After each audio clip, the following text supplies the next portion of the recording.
पेट्रोलची डिझेलची एक pipe line चावली.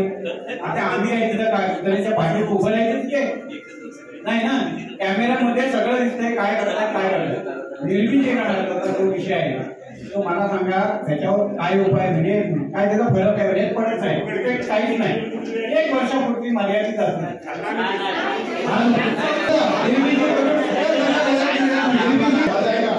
अशा पद्धतीने आपण एका समस्या गंभीर समस्येच्या बाबतीमध्ये उभे आहोत. आपण सगळे गंभीर आहे याची मला जाणीव होती, मात्र त्रास समजू शकतो. तर याचा अर्थ असा नाही की आपण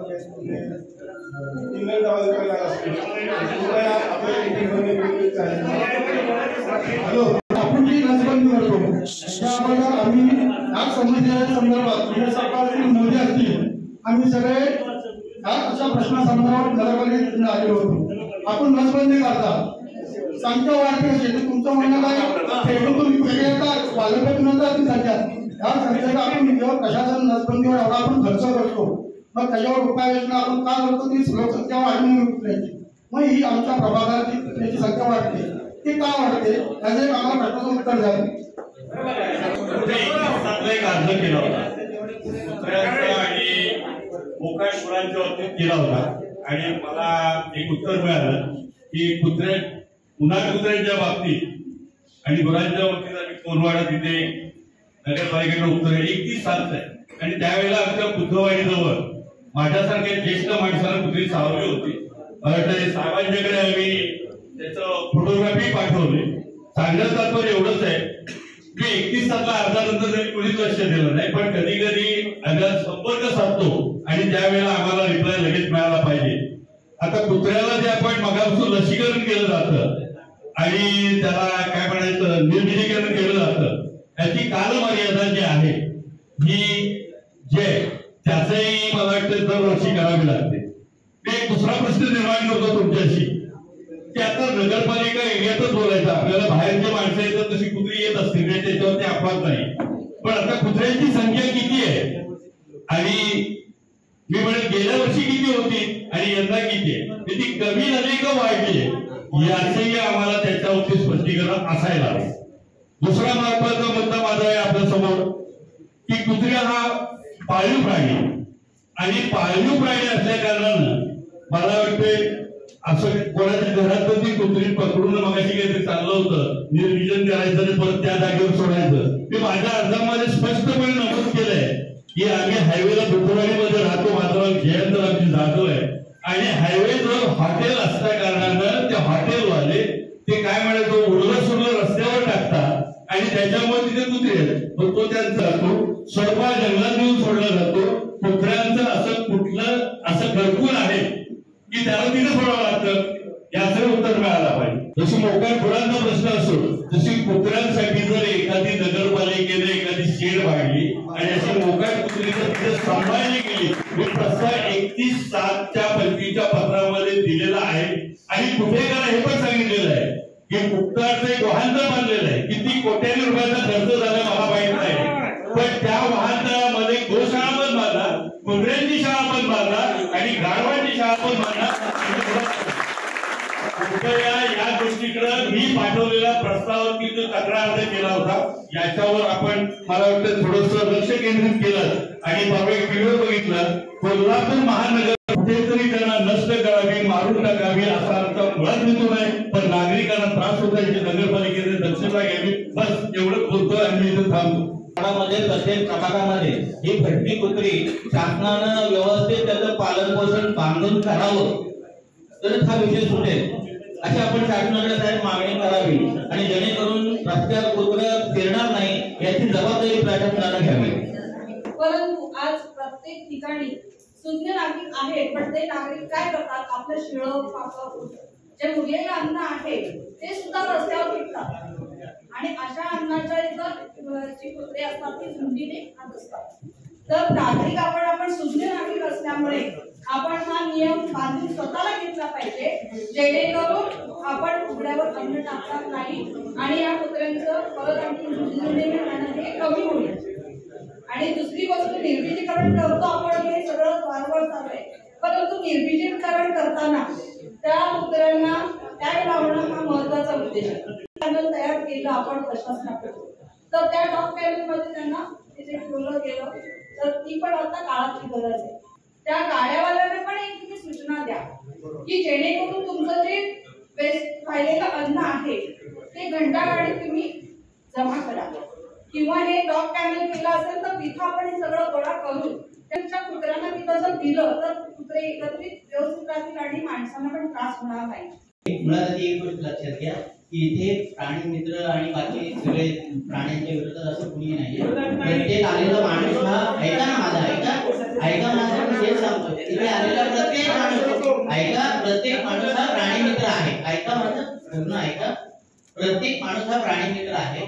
मुळात विषय आजचा जो विषय आहे तो कुठल्या कुत्र्याच्या त्रासापासून त्यांचे जे हल्ले होत आहेत तो आपला मूळ विषय आहे, बरोबर.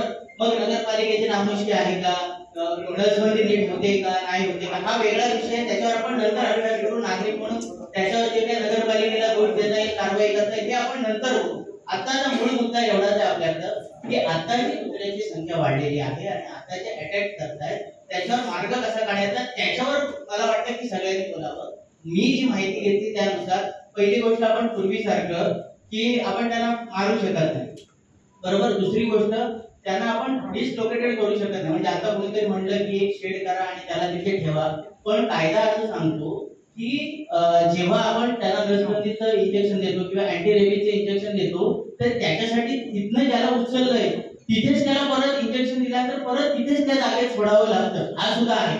त्यामुळे कायदा आपण जर समजून घेतला तर आपल्या सहजपणे लक्षात येईल की एकतर त्यांना आपण काही मारू शकत नाही, त्यांना आपण दुसऱ्या ठिकाणी घेऊन त्यांना सोडू शकत नाही, कारण डिसलोकेटेड सुद्धा करता येत नाही किंवा त्यांना शेल्टर सुद्धा करता येत नाही. शेड एखादी उभारून, तुम्ही म्हटलं गुरांचा गोठा असतो, कोणीतरी म्हटलं की प्रत्येकाला अधिवास आहे, तसं कुत्र्यांना नाहीये, पण आपल्याला तसंही करता येत नाही. त्यामुळे आपण मुळात आधी कायदा समजून घेऊ आणि कोणाचं चुकलं काय चुकलं हे बघण्यापेक्षा यातनं आता जो अटॅक होते म्हणजे दादा खातूंवर झाला असेल किंवा एका छोट्या मुलीवर झाला असेल किंवा एका गायीवर सुद्धा झाला, तर त्यातनं आता जी वाढलेली संख्या आणि अटॅक होतोय तर त्यातनं काय करता येईल, त्याच्यावर काय मार्ग काढता येईल, त्या दृष्टीनं जर कोणाला असेल माहिती असेल किंवा पशुसंवर्धन अधिकारी असतील किंवा फॉरेस्ट कोण आला असेल तर माझी प्लीज विनंती आहे की मी ह्या गोष्टी तुम्हाला मी सांगितले हा कायद्याचा अभ्यास करून सांगितलं की त्यांना आपण डिसलोकेटेड करू शकत नाही, शेल्टर करू शकत नाही, मारू शकत नाही. मग पर्याय काय तर तो आपल्याला आज शोधायला हवाय आणि त्या दृष्टीने मला वाटतं सगळ्यांनी प्लीज बोलावं. आधी ऐकून घेऊया आपलं मत जे आहे ते आपण मांडतच आहे त्याबद्दल यामध्ये असं सांगण्यात आलंय की तुम्ही निर्बंधित करावं आहे पण त्यांच्यासाठी शेल्टर्स निर्माण करू शकता असं सर्वोच्च न्यायालयाने सांगितलं. तर ती प्रोसिजर खूप लेंदी आहे की आपल्या शासनाकडून यायला वेळ लागेल. एक आहे आणि की आपण लसीकरण केल्यावर त्याच्यावर इंजेक्शन घ्यायची गरज लागणार नाही, पण ती दहशत निर्माण होते आपल्या लोकांवर, ती दहशत कमी व्हायला पाहिजे. आणि आज सुद्धा चिपळूण शहरामध्ये काही भागामध्ये त्यांना नॉनव्हेज म्हणजे चिकन वगैरे टाकलं जातंय. आणि आमच्या भागात सुद्धा एक महिला आहे तिथे वारंवार पोलिसांनी कंप्लेंट केलेली आहे की ती येता जाता रस्ते चिकन किंवा मटण असतं ते टाकलं. तर असे स्पॉट सुद्धा शोधून की अशी लोक सुद्धा शोधून त्यांच्यावर कुठेतरी कारवाई केली पाहिजे, त्यांना पण त्या गोष्टीवर थांबवलं पाहिजे. नंतर जे आदेश आले तेच आपले सोनवणे साहेब आपल्या सगळ्यांच्या पुढे वाचून दाखवले. आपण त्याच्यानंतर त्याच्यावरती बोलूया. आपण जे म्हणताय की सुप्रीम कोर्टाचं डिसिजन आलं होतं ते आधीच सांगितलं दोन जजेसचं जे घटनेचं डिसिजन होतं तर ते जजेसच्या खंडपीठानं निवड केलेलं आहे ते नाही आहे. दुसरी गोष्ट आपण फक्त क्लिअरिफिकेशन देतो सांगितलं गेलं की आपण जे नसबंदी पद्धतीची एक वर्षाची मुदत असते तसं नाही आहे. नसबंदी गव्हर्नमेंट असते आपण जर लसीकरण करतो त्याला अँटी रेबीजचं त्याचं फक्त असतं हे थोडंसं असं आपलं काय वर्णन करायचं आपण कोणी ऐकलं असताना गैरसमज तुमच्या गोष्टी होतात तसं नाही आहे. मी विनंती करतो सगळ्यांना तुम्ही मॅडम बोला, तुम्ही बोलल्यानंतर सोनवणे साहेब बोलतील, सोनवणे साहेब बोलल्यानंतर सावंत साहेब बोलतील आणि मग आपण आपला डायलॉग जो आहे तो स्नेहा भुवन. तर मी सगळे एक पॉईंट जे सगळ्यांनी मांडले त्याच्याविषयी बोलणार. सगळ्यात पहिले त्या सरांनी सांगितलेलं होतं की नसबंदी जे झाले कुत्रे ते प्रॉपर होत आहेत आणि परत होतात. पण सर हे क्लॅरिटी देते नसबंदी जे येतात डॉक्टर करायला त्यांच्याशी आम्हीही स्वतः कॉन्टॅक्टमध्ये, कारण की आम्ही ॲज अ ॲनिमल ॲक्टिव्हिस्ट आहोत, आम्हीही त्यांच्या कॉन्टॅक्टमध्ये होतो, आम्ही बघत होतो, आम्ही हे सगळं प्रोसिजर बघत होतो. तर आमच्या अंडरगामी नसबंदी जे होतं ना डॉग ते प्रॉपर नसबंदी होतं. त्यांचं काम की हे ऍक्च्युली खूप जे आहेत ना लोक एज्युकेटेड नाही त्याच्यामुळे त्यांना कळत नाही की नसबंदी कशी. पण नसबंदीचा एक साईन असतं डॉक्टर लोक आहे ना त्यांचं कान कापतात व्ही अँगल त्याने कळतं की नसबंदी. पण तुम्ही बोलताय की ते कधीही होतात कुत्रे, पण ह्याचं पण एक आहे कुत्रे लोक सोडतात की. आणि जे चिकन सेंटर मध्ये मॅडमने सांगितलं पॉइंट, चिकन सेंटर मध्ये कसे काय एवढे कुत्रे येतात, रेल्वे स्टेशन मध्ये का कुत्रे एवढे येतात? कारण की लोक जे गावातली लोक आहेत ते सगळे कुत्र्यांना या जागेवर सोडतात कारण की तिथे त्यांना खायला भेटेल. मच्छी मार्केट मध्ये सोडतात कारण की तिथे त्यांना सोर्स भेटतात. ते लोक कचरा फेकतात, जे घेत नाही लोक ते लोक चिकन फेकतात. आणि डॉग हे कार्निवरस ॲनिमल आहे, हार्बिवरस नाहीये. ते त्यांना मीठ लागतं. आपण जाऊन कधी वाघाला नाही सांगतो की तू नको खाऊस की तू हे नको, तसं डॉग आहे आपण त्याला शिकवू नाही शकत. इट्स अ कार्निवरस ॲनिमल आणि त्यांना मीठ लागतं. दुसरं ते सर बोलतात की डॉग फाडून टाकतात, सीड्स फाडून टाकतात. त्याचंही ऑप्शन आहे सर. ऍक्च्युली विनेगर आहे ना, विनेगर आपण टाकलं ना की डॉग त्या स्मेलनी येत नाही. पण जर तुम्ही हे पॉईंट बोलतात की विनेगर हे डॉग सीड फाडून टाकतात, त्यांचे दात त्यांचे हात जेव्हा ते लहान असतात ना त्याचे दात शिवशिवतात म्हणून ते केसेस होतात. आणि त्याच्यासाठी पण विनेगर हे उपाय आहे. कारण असे पण केसेस आमच्याकडे पण आहेत डॉग मारून टाकतात अक्षरशः. किती केसेस आहेत तिथे डॉग मरतात, पिल्लू मरतात, फिमेल प्रेग्नेंट डॉग मरतात.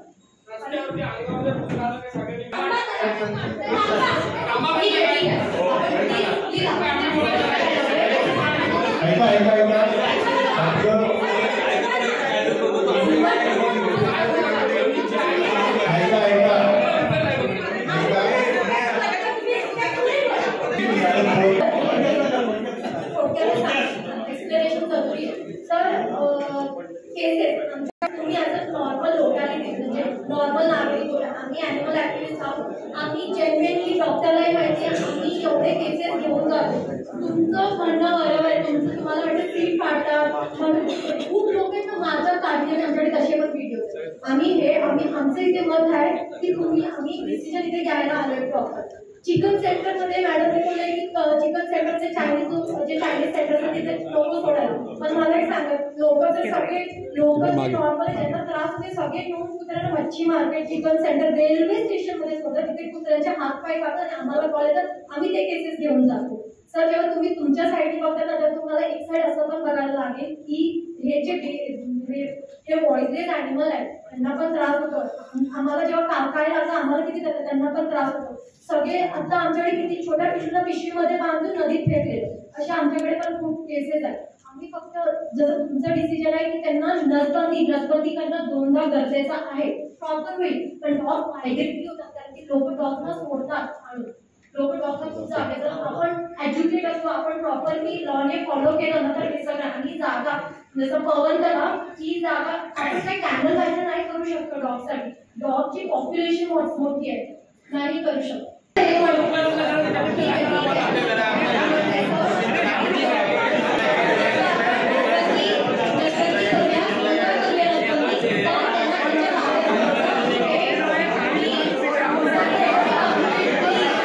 शिवसेनेतर्फे तुम्हाला विनंती आमची एकच आहे की आता तुम्ही जी भटकेश्वरांची बैठक घेतली अशीच बैठक फॉरेस्ट पाटीलच्या उपस्थितीत तुम्ही शिवत असताना मगरीची झाली होती तेव्हा आमच्या घराच्या बाजूला 9 मगरी होत्या, आता 29 मगरी आहे. भविष्यात त्याचा सुद्धा विचार तुम्ही त्या सगळ्यांशी एकत्रित घेऊन करा. आणि दुसरी गोष्ट मॅडम तुम्ही पण खूप कायद्याने एक मिनिट प्रत्येकाला 2 मिनिटं आहे, आमचं अजून 1.5 मिनिटं शिल्लक आहे. तुम्ही जे कायद्यानुसार सगळे बोलताय ते जो कायदा आहे त्याच्यामध्ये ते सर सांगतील आम्हाला जो ओरिजिनल त्यांना बरोबर कायदे म्हणून तिथे बसवले ते कायदा सांगते. तुम्ही तुमच्या गोष्टी सांगायलाच हव्या. पण आमची पण शिवसेनेतर्फे एक विनंती आहे की मॅडम मगाशी तुम्ही जे म्हटलात की भटक्या कुत्र्यांना आपण खायला घातलं की ते व्यवस्थित आपल्याशी वागतात, तर तो जो नवीन कायदा आहे त्या कायद्यामध्ये जी जागा त्यांना दिली आहे त्या जागेवर जाऊनच कायदा देतोय. तुमचं जे काही प्रेम आहे ते योग्य आहे पण ते त्या जागेवर करून करा, आमच्या घराच्या बाजूला नको. जसं तुमचं प्रेम आहे आमचं वेगळ्या पद्धतीने प्रेम आमच्या लोकांवरती आहे, आमच्या नागरिकांवरती आहे. आम्ही आमचं प्रेम आमच्या पद्धतीने करतो.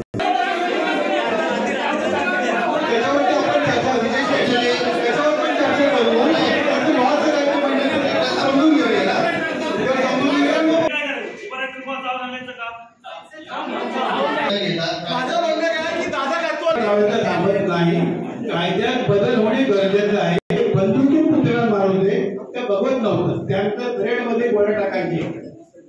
उदाहरण आमच्या घरावर एक पाव आम्हाला टाकलेले, ते खाल्ल्यानंतर तो मनुष्य नगरपालिकेत पुढे द्यायचा, पुढच्या नाक्यात टाकायचा, 25 पाव टाकले तर सकाळी 25 कुत्रे कुठे गेले ते जमवायचे. आणि माझं कमीत कमी 100 ग्राम मास त्याने काढलं असतं. त्याला पाय जोरात धरून तोंडातला पाय सुटला, दुसरा कुत्रा आला उजव्या पाय चालला. आणि त्या कुत्र्यापेक्षा त्यानंतरची जी इंजेक्शन आहे, आईचं दूध आढळलं मला, त्या दर्फ्यावरती 2-2 इंजेक्शन दिली. 3 दिवस माझ्या पोटऱ्या दुखत होत्या.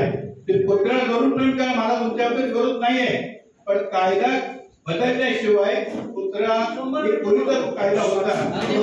हा सर्व उपाय आमचं म्हणणं आहे, आमदार खासदार आणि चीफ ऑफिसर साहेबांनी ह्याच्या पद्धतीने लोकांचं म्हणणं पुढे जाऊ दे आणि जो पूर्वीचा कायदा होता तो अंमलात आणला पाहिजे, तरच सुटका होणार आहे. कोणवाड्यामध्ये हे कुत्रे खाणं, हे कायदे खाणं, आता ते साहेब नंबर सांगतील, आम्हाला कर्माचे काही नंबर कळत नाही, आमचा अर्थ नाही, पण ज्याच्यावरती प्रसंग होतो त्याला कळतं काय, मी जर पडलो असतो तर माझे लसके तोडले असते. मी 5 ते 6 व्हिडिओ दीपक साहेबांना दिले. परवा एका गाडीच्या वाचताना सुद्धा कुत्र्यानी 17 डिग्री चावलेली आहे. ही अशी गंभीर परिस्थिती असताना तुम्ही काय वेळेआले कुत्र्याची बाजू घेताय? तुम्ही कुत्रा पाळा, त्याचे लाड करणार, कुत्रे पाहिजे, हे हजारो कुत्रे त्याला तुम्ही काय प्रेम देणार आहात का? असं काहीतरी मुद्दा उचलून धरू नका तुम्ही. आम्ही तुमच्यामध्ये आणि सगळी समस्या सोडण्यासाठी बसलेलो आहोत. आपली सगळ्यांची भावना तिथे आहे म्हणूनच आपण ही बैठक बोलवलेली आहे. आता ते दादा खातोच्या सोबत जी घटना घडली सगळ्यांना मान्य आहे. आपण साहेबांना बोलू द्या, बोलू नका बसा, साहेबांना बोलू द्या, बोलू नका बसा. फक्त 5 मिनिट त्याच्यामध्ये जवळजवळ जे काही प्रश्न आपण घेतात ना ते याच्यामध्ये तुम्हाला उत्तर मिळतील आणि आपल्याला काय करता येऊ शकतं, काय करायचं राहिलेलं आहे त्याप्रमाणे साहेबांनी जे मुद्दे घेतलेले ते लिहून घेतलेले आहेत. ते आम्ही जास्त एक्सप्लेनेशन करत नाही, परंतु ॲनिमल वेलफेअर भारतीय इंडियन ॲनिमल वेलफेअर बोर्ड आणि महाराष्ट्र ॲनिमल वेलफेअर बोर्ड स्थापन केलेला आहे. त्याच्यामध्ये जो हा एबीसीचा प्रोग्राम आहे प्राणी प्रजाती, मी जरा फास्ट बोलतोय कारण मला वाटतं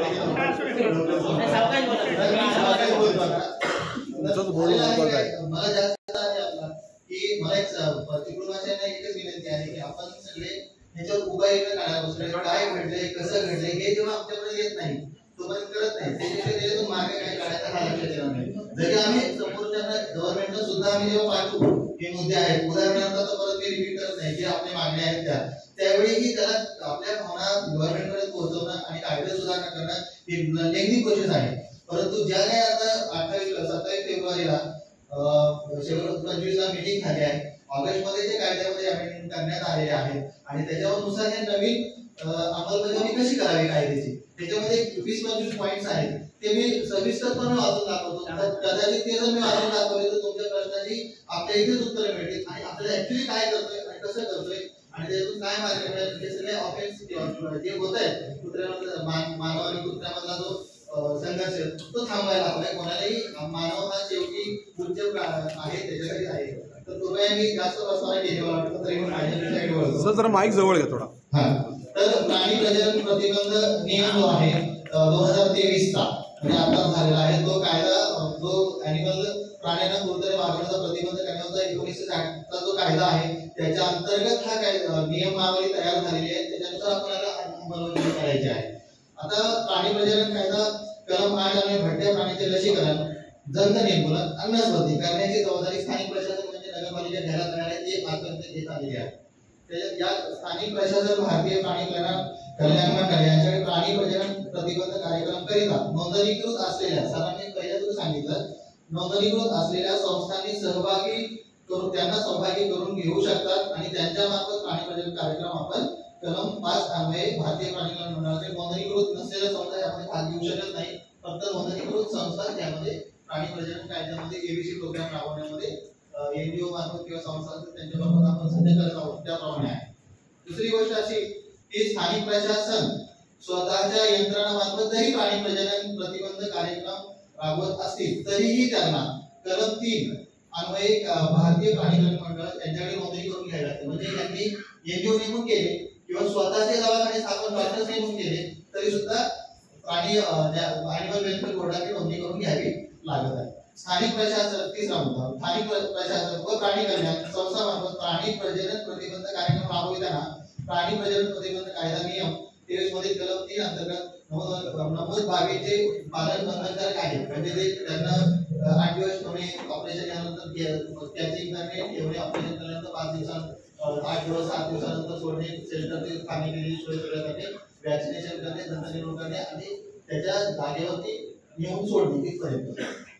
त्यानंतर प्राणी प्रजनन प्रतिबंध केंद्रावर भारतीय प्राणी कल्याण मंडळ यांचे नोंदणी प्रमाणपत्र दर्शनी भागावर, म्हणजे त्याचा कार्यक्रम राबवतो त्याचं दर्शनी भागावर एक नोंदणी लावा. भटक्या कुत्र्यांची संख्या नियंत्रित करणे, रेबीज निर्मूलन, मानव कुत्रा संघर्ष कमी करण्यासाठी कलम 9 अन्वये सूची 2 मध्ये नमूद केल्यानुसार स्थानिक संनियंत्रण समिती आहे. स्थानिक संनियंत्रण समिती त्यामध्ये आयुक्त महानगरपालिका, जिथं नगरपंचायत असतील, नगरपालिका असतील, त्याचे जे स्थानिक प्रशासन मधील कार्यकारी अधिकारी हे समितीचे अध्यक्ष राहतील. जिल्ह्यातील आरोग्य विभागातील एक प्रतिनिधी, जिल्ह्यातील नजीकच्या तालुक्यातील पशुसंवर्धन विभागातील प्रतिनिधी एक राहील, कार्यक्षेत्रातील पशुवैद्यकीय अधिकारी एक राहील आणि जिल्हा प्राणी क्लेश प्रतिबंध सोसायटी जी प्रत्येक जिल्ह्यामध्ये स्थापन केलेली असते माननीय जिल्हाधिकारी यांच्या अध्यक्षतेखाली, त्याच्यातील एक सदस्य याचा प्रतिनिधी राहील.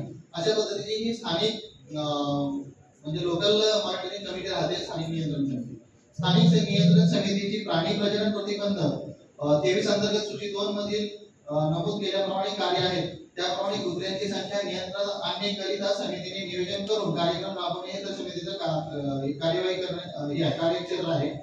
कलम 10 अन्वये स्थानिक प्रशासन यांच्या प्राणी प्रजनन प्रतिबंध नियम 23 अंतर्गत जबाबदारी विषय केलेला आहे.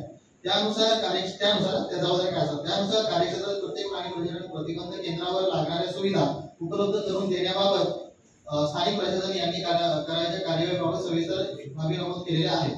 स्थानिक प्रशासन यांनी प्राणी प्रजनन प्रतिबंध केंद्रातील कर्मचारी प्रशिक्षित असल्याची खात्री करावी. प्राणी प्रजनन प्रतिबंध केंद्रात म्हणजे ऑपरेशन जे डाऊट येणार नाहीत असे ऑपरेशन योग्य पद्धतीने आणि क्लिअरच झालेले पाहिजेत अशी त्याची खात्री करूनच करावी लागते. प्राणी प्रजनन प्रतिबंध केंद्रास मंजुरी देण्यापूर्वी आवश्यक पायाभूत सुविधा असल्याची खात्री होणे तसेच मंजुरीनंतर वेळोवेळी सदर केंद्राची तपासणी होणे आवश्यक आहे.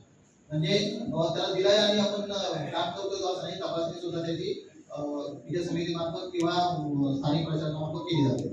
प्राण्यांना पकडणे, त्यांची नोंदणी करून लसीकरण करणे, सोडून देण्याची कार्यवाहीबाबत कलम 11 प्रमाणे कार्यवाही करणे अपेक्षित आहे. यामध्ये प्रामुख्याने सर्वसाधारण कारणाकरिता आपण ठराविक तक्रारीवरून प्राण्यांना पकडण्याबाबत कार्यवाही नमूद आहे. प्राण्यांना पकडताना मंडळाने नमूद केलेला मानवी पद्धती म्हणजे त्यालाही पकडताना वेळी किंवा त्रास होणार नाही याची काळजी घेऊनच पकडायला हवे आहे अवलंब करावा व कलम 11 मध्ये नमूद नियमांचे पालन व्हावे जेणेकरून प्राणी क्रूरतेच्या तक्रारी होणार नाही.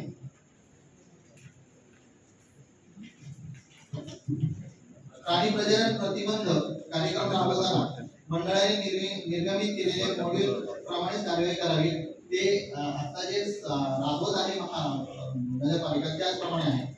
कलम 12 अन्वये प्राणी प्रजनन प्रतिबंध कार्यक्रम राबवताना संबंधित केंद्रातील प्रकल्प प्रमुख यांनी नमूद केलेले अभिलेख ठेवणे म्हणजे किती कुत्रे कधी कुठून आणले त्या सगळे ते अभिलेख त्यांच्याकडे असतात. कलम 13 अन्वये प्रकल्प प्रमुख प्राणी प्रजनन प्रतिबंध कार्यक्रम यांनी दरमासूची 4था 4 जरा प्लीज एकच अजून 1 मिनिट घेतो. अहवाल तयार करणे आवश्यक आहे. सदर अहवाल एकत्रित करून यांचा वार्षिक अहवाल महाराष्ट्र प्राणी कल्याण मंडळ आणि भारतीय प्राणी कल्याण मंडळाचे दरवर्षी 31 मार्च प्रमाणे ते विशिष्ट दरवर्षी 31 मार्च ज्याप्रमाणे आहे त्याप्रमाणे द्यावा. रेबीज कुत्रे बाबत तक्रार युथेनेशिया म्हणजे आपण त्याला तिच्या मरण किंवा आपण जो युथेनेशिया देतो म्हणजे असं जर एखादा कुत्रा जो रिकवर होऊ शकत नाही तर त्याला आपण युथेनेशिया देऊन आपण करतो किंवा ट्रीटमेंट 2-3 वेळा केलेली आहे करू शकत नाही म्हणजे आमच्याकडे येतात तेव्हा आम्ही त्या पद्धतीने त्यांना ऍडवाइस करतो आणि त्याप्रमाणे करत असतो. हे मेडिकल टर्म आहे युथेनेशिया. त्यानुसार बाबत रेबीज कुत्रे बाबत तक्रार युथेनेशिया बाबत प्राणी प्रजनन प्रतिबंध नियम मधील कलम 15 व 16 प्रमाणे कार्यवाही होणे अपेक्षित आहे. तसेच कलम 17 अन्वये प्राणी प्रजनन प्रतिबंध कार्यक्रम दरम्यान प्राप्त अवयवांची मोजणी व त्याची विल्हेवाट लावणे यावर सूचित केल्याप्रमाणे कार्यवाही अपेक्षित आहे. जेव्हा आपण ऑपरेशन करतो तेव्हा अवयव किंवा युथेनेशिया देतो तेव्हा त्याचे कुठलाही अवयव इकडे तिकडे गेलेला नाही याची काळजी घेऊन तिथं आपण त्यांना युथेनेशिया देतो किंवा झाल्यानंतर त्याची विल्हेवाट लावताना सुद्धा याची पाहणी करून करावी. कलम 18 सदर नियमांचे उल्लंघन होत असल्यास भारतीय प्राणी कल्याण मंडळ यांच्याकडे सदर संस्थेवर कार्यवाही करण्याचा अधिकार आहे. त्यामुळे अशा तक्रारी व या कार्याचे निदर्शनास आणून द्याव्यात जेणेकरून अशा तक्रारी भारतीय प्राणी कल्याण मंडळाकडे पाठवणे सोयीचे होईल. याच्यात जर कोणाला काही डाऊट असला तरी सुद्धा दाद मागायचे असेल तर अॅन्युअल वेलफेअर बोर्ड इंडिया आणि महाराष्ट्र यांच्याकडे आपण तक्रारी करू शकतो किंवा योग्य कुठलाही घर आहे काय त्याच्यामध्ये तो त्याची काळजी करतो. भटक्या मांजरी महत्वाची मांजरीचा प्रश्न काढला होता. भटक्या मांजरी यांचे निर्विजीकरण बाबत सदर नियम मधील कलम 19 कार्यवाही अपेक्षित आहे. त्यामध्ये मांजरीमध्ये निर्विजीकरण करण्यात प्रावीण्य असलेले व याबाबत मंडळाने प्रमाणित केलेले संस्था सहभागी होऊ शकतात. म्हणजे जसं कुत्र्या श्वानांमध्ये आपण करत आहोत तसं मांजरीमध्ये करण्याची याच्यामध्ये काहीतरी तरतूद आपल्याला आहे. त्यामध्ये त्याचंही आपण कंट्रोल करू शकतो. मानव कुत्रा संघर्ष व प्राण्यांना खाऊ घालण्याच्या जागा निश्चितीबाबत प्राणी प्रजनन प्रतिबंध नियम 23 मधील कलम 20 अन्वये कार्यवाही नमूद आहे. सदर बाबत प्रामुख्याने खूप तक्रारी मंडळाला प्राप्त होत असतात. यानुसार सदर कलम आणि भटक्या कुत्र्यांना खाऊ घालण्यावर करायच्या कारवाईची बाबत सविस्तर तर की आता माझा मुद्दा सांगितला की ते प्रत्यक्ष ह्याच्यावर उपाय करत असताना विविध ज्या संस्था किंवा आम्ही दान खाद्यदान बरोबर असं जर ठेवलं तर एक पर्टिक्युलर टायमिंगला पर्टिक्युलर पिरियड मध्ये अशा काही लोक ऍडवाइस करत असतात. त्याप्रमाणे आपण त्याच्यात काही ऍडवाइस करू शकतोय का किंवा शासनाने ते स्पॉट व्हॅलिटी हे करून आहे ते करून तिथेच करू शकतो का प्रत्येक ठिकाणी नका अशा पद्धतीने ह्याच्यामध्ये तरतुदी असतात. आता कलम 20 मध्ये कम्युनिटी ॲनिमल्स म्हणजे असा प्राणी कम्युनिटी ॲनिमल्स असा प्राणी जो कम्युनिटीमध्ये जन्माल्यानंतर त्याचे कोणीही पालकत्व घेतलेले नाही. कलम 2 मध्ये प्रमाणे सदर कलम अन्वये अशा प्राण्यांना खाऊ घालण्याकरिता लागणारी सर्व सुविधा संबंधित रहिवासी कल्याण संस्था अथवा अपार्टमेंट मालक संघटना अथवा स्थानिक प्रशासनाचे नामनिर्देशित सदस्य यांचे आहेत. याकरिता प्राणीप्रेमी किंवा इच्छुक स्थानिक रहिवासी यांची मदत घेता येऊ शकते. कम्युनिटी ॲनिमल यांना खाऊ घालण्याचा जागा निश्चित मला आता मी जसं बोललो जागा निश्चित बाबत याबाबत या अंतर्गत कार्यवाही होणे अपेक्षित आहे. आपण कायदा जरी करून दिला असला तरी त्याची कार्यवाही होऊन त्याप्रमाणे अंमलबजावणी होणं आणि ते नागरिकांनी त्यांनी याच्यानुसार आपल्याला केलं पाहिजे. जर प्राण्यांना खाऊ घालण्याच्या जागा निश्चितीबाबत रहिवासी कल्याण संस्था अपार्टमेंट मालक संघटना आणि प्राणीप्रेमी यांच्यामध्ये संघर्ष निर्माण झाल्यास कलम 20 अंतर्गत प्राप्त तक्रारीच्या अनुषंगाने सोसायटी सदस्य प्राणीप्रेमी पशुधन विभाग अथवा स्थानिक प्रशासनामधील पशुधन अधिकारी स्थानिक प्राणी प्रतिबंध सोसायटी सदस्य तक्रारदार आणि नजीकच्या पोलीस स्टेशनमधील प्रभारी अधिकारी यांची प्राणी कल्याण समितीमध्ये गठीत करावे. सदर समिती प्राण्यांना खाऊ घालण्याच्या जागा निश्चितीबाबत दिलेला निर्णय बंधनकारक आहे. ही जे स्पॉट आपल्याला करायचे आहेत खाण्या घालण्यासाठी त्याच्यासाठी एक वेगळी समिती आहे. त्या समितीमार्फत स्पॉट वेगळे आयडेंटिफाय करून तिथंच त्यांना सुविधा उपलब्ध करून द्यावी तर ते कंट्रोलमध्ये राहील. जसं की आपला बराचसा प्रश्न चिकन मटन शॉप हे आहे त्याच्यावर ते प्रतिबंध घालून आपण असे आयडेंटिफाय करावेत असं त्यांचं म्हणणं आहे. तसेच आपणास कळण्यात येते म्हणजे प्राणी प्रजनन प्रतिबंध 23 आपल्या अधीनस्थ अंमलबजावणी अधिकारी यांच्या निदर्शनास आणून देण्याचे देऊन म्हणजे तुमच्या सगळ्यांच्या निदर्शनास आणून देणं अवेअरनेस करणं प्रसिद्धी प्रचार करणं काही ठिकाणी कायद्याचा भाग टाकणं पोस्टर्स बॅनर बॅनर्स लावणं किंवा कुत्र्यांना मतदानावर मोकाट पडलेल्या कायद्यानुसार तुमच्या आणि कारवाई होऊ शकते असं इथे अपेक्षित आहे. तर प्रथमतः जे आता एकाने सुद्धा बोर्ड लावण्यात यावे परंतु ते बोर्ड कुठल्या पद्धतीने असतात हे कमिटी ठरवून त्या पद्धतीचे बोर्ड आपण जर लावले अवेअरनेस कायद्याचा भाग आणि कोणी कुठे काय करावं आणि त्यांना खाली बघत तुला खरोखर प्राणीप्रेम आहे आणि तुला खाऊ घालायची इच्छा आहे तर कुठे घालावं याच्यासाठी अशा प्रकारचे जर आदेश याच्यामध्ये अपेक्षित आहे. तर एबीसी केंद्रांना मंजुरी देण्यापूर्वी भारतीय प्राणी कल्याण मंडळाने नमूद केल्याप्रमाणे आवश्यक पायाभूत सुविधेची तपासणी करावी. दिल्यानंतर त्याची वेळोवेळी तपासणी हेच मुद्दे तुला सांगतात.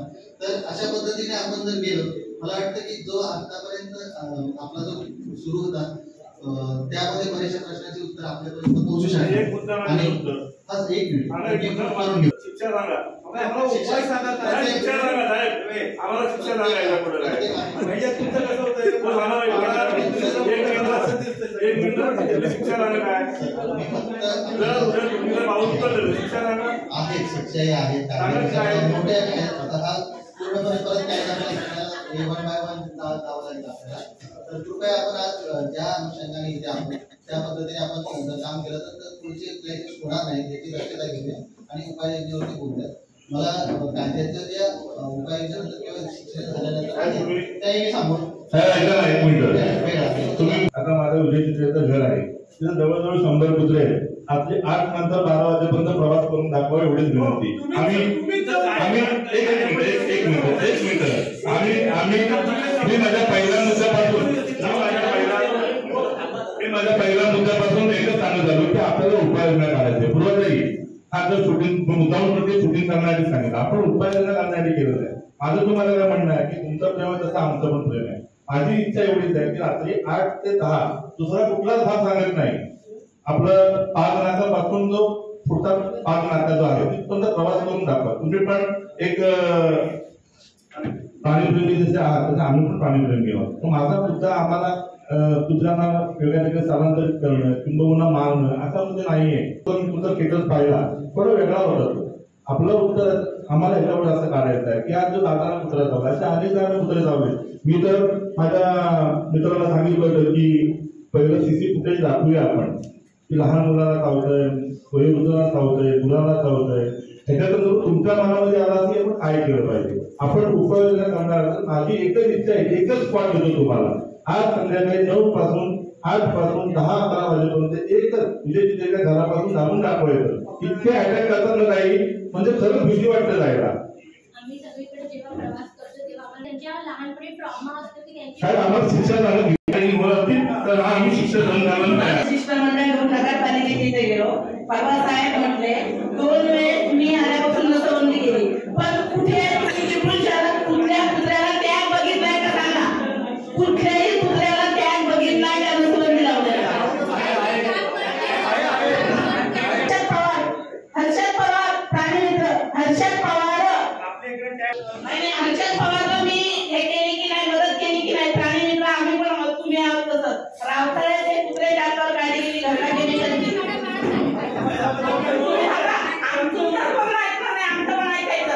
आम्ही पण प्राणीमित्र तुम्ही नाही तुम्ही उत्तर मी शिव साहेबांना